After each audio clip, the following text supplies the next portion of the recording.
창세기 29장 1절에서 20절까지 말씀입니다. 제가 대표로 봉독하겠습니다.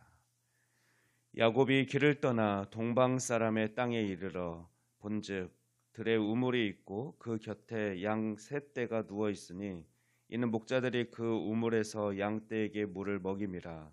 큰 돌로 우물 아귀를 덮었다가 모든 떼가 모이면 그들이 우물 아귀에서 돌을 옮기고 그 양 떼에게 물을 먹이고는 우물 아귀 그 자리에 다시 그 돌을 덮더라. 야곱이 그들에게 이르되 내 형제여 어디서 왔느냐? 그들이 이르되 하란에서 왔노라. 야곱이 그들에게 이르되 너희가 나홀의 손자 라반을 아느냐? 그들이 이르되 아노라. 야곱이 그들에게 이르되 그가 평안하냐? 이르되 평안하니라. 그의 딸 라헬이 지금 양을 몰고 오느니라. 야곱이 이르되 해가 아직 높은즉 가축 모일 때가 아니니 양에게 물을 먹이고 가서 풀을 뜯게 하라. 그들이 이르되 우리가 그리하지 못하겠노라. 때가 다 모이고 목자들이 우물 아귀에서 돌을 옮겨야 우리가 양에게 물을 먹이느니라.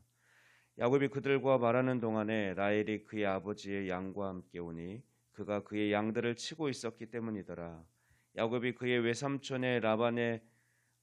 라반의 딸 라헬과 그의 외삼촌의 양을 보고 나아가 우물 아귀에서 돌을 옮기고 외삼촌 라반의 양 떼에게 물을 먹이고 그가 라헬에게 입맞추고 소리내어 울며 그에게 자기가 그의 아버지의 생질이요 리브가의 아들됨을 말하였더니 라헬이 달려가서 그 아버지에게 알림해 라반이 그의 생질 야곱의 소식을 듣고 달려와서 그를 영접하여 안고 입맞추며 자기 집으로 인도하여 드리니 야곱이 자기의 모든 일을 라반에게 말하매 라반이 이르되 너는 참으로 내 혈육이로다 하였더라.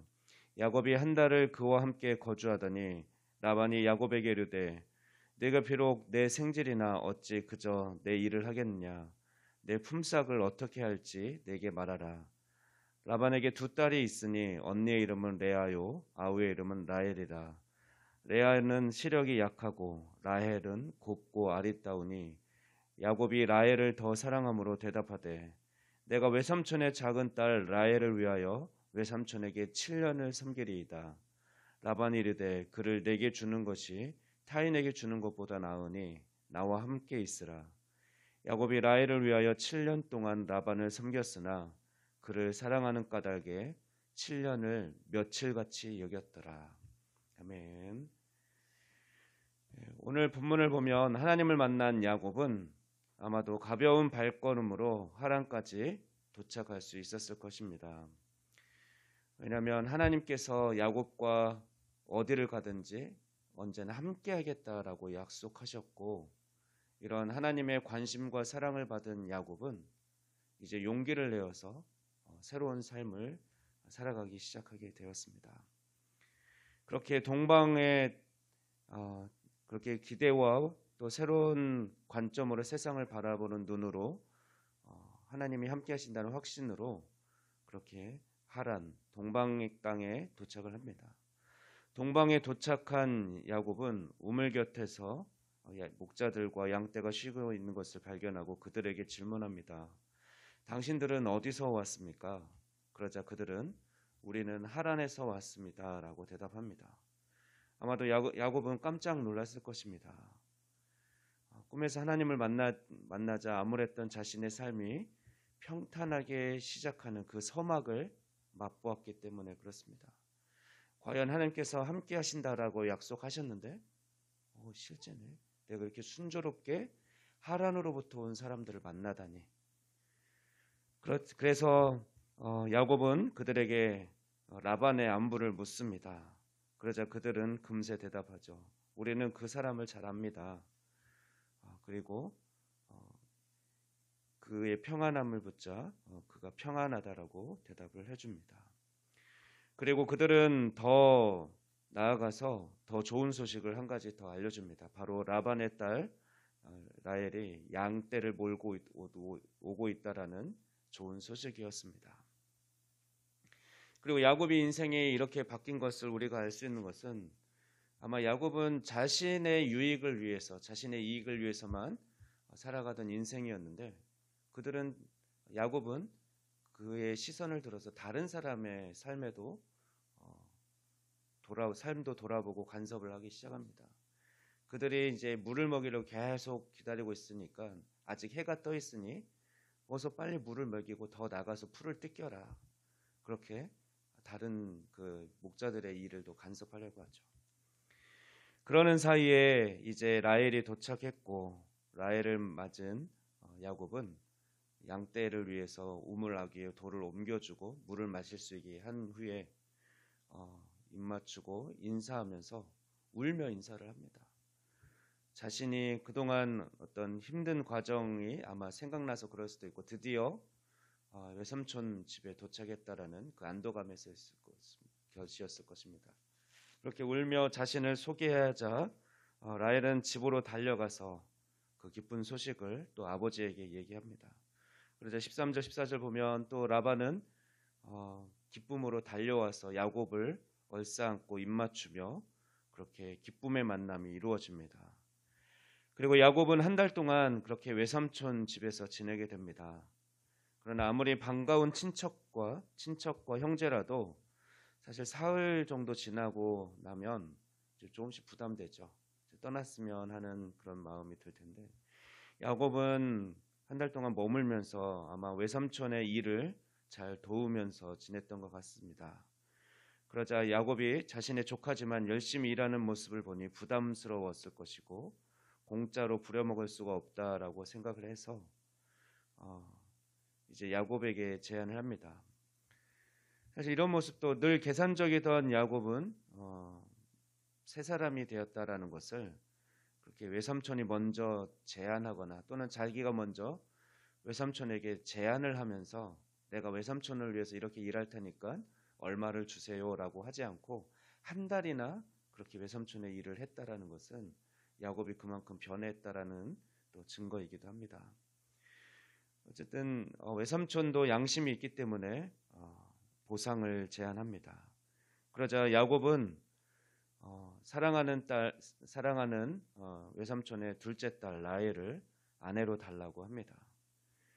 야곱은 어쩌면 라헬을 우물가에서 처음 만났을 때부터 마음에 두고 있었을지 모르겠습니다. 어쩌면 말하지 않았지만 사실 우리가 성경 읽다 보면 라반 역시 좀 야곱과 비슷하다라는 생각을 하죠. 계산적이고 자기 것을 더 차지하려고 하고 그런 모습이 있는데 야곱이 마치 외삼촌을 닮은 것 같은데 외삼촌 라반도 어쩌면 그런 계산이 있었을지 모르겠습니다. 내 딸이 있으니 딸을 주는 명목으로 야곱을 내 종처럼 그렇게 부려먹어야겠다. 그런 생각이 있었을지 모르는데 어쨌든 그 두 사람의 계산이 잘 맞았고 야곱이 둘째 딸을 달라는 그 제안을 받아들여서 그렇게 하기로 합니다.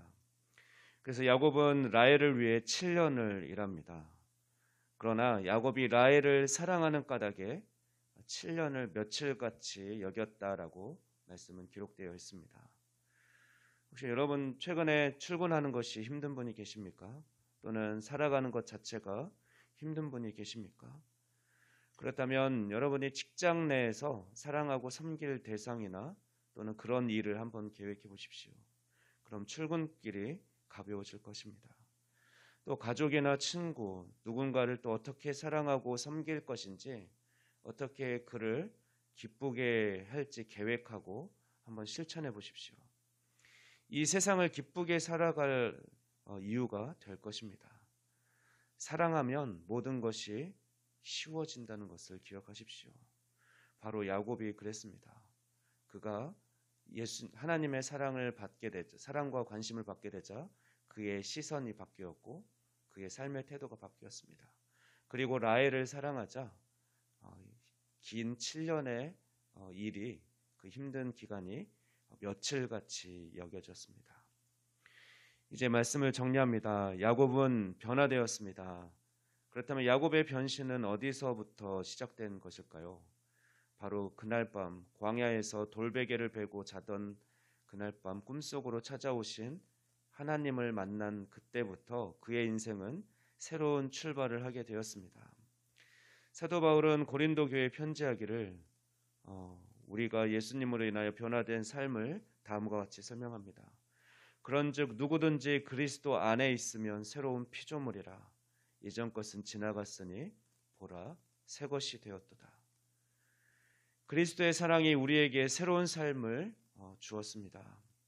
그러므로 우리는 그 놀라운 사랑을 아직도 알지 못하는 자에게 전하는 삶을 살아야 할 것입니다. 그리고 우리도 다른 사람을 내 몸과 같이 사랑하는 삶을 그렇게 살아가야 할 것입니다. 이것이 바로 하나님께서 우리를 먼저 사랑하신 이유이고 우리를 향하신 기대입니다. 우리 하나님의 기대대로 살아가는 모든 성도들 되기를 소망합니다. 기도하겠습니다. 사랑의 하나님 아버지 감사합니다. 하나님을 만난 야곱의 삶이 변하여 새로운 인생이 시작되었던 것 같이 예수님을 믿는 우리의 삶이 이전과는 다른 새로운 삶이기를 원합니다.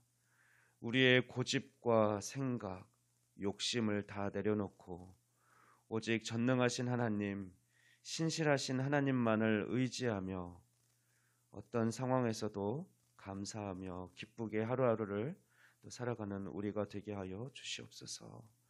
오늘도 만나게 하신 사람들을 사랑할 수 있고 또 섬길 수 있는 그런 기쁨으로 살아가는 우리가 되게 하여 주시옵소서. 감사드리며 이 모든 말씀 우리 주 예수 그리스도의 이름으로 기도하옵나이다. 아멘.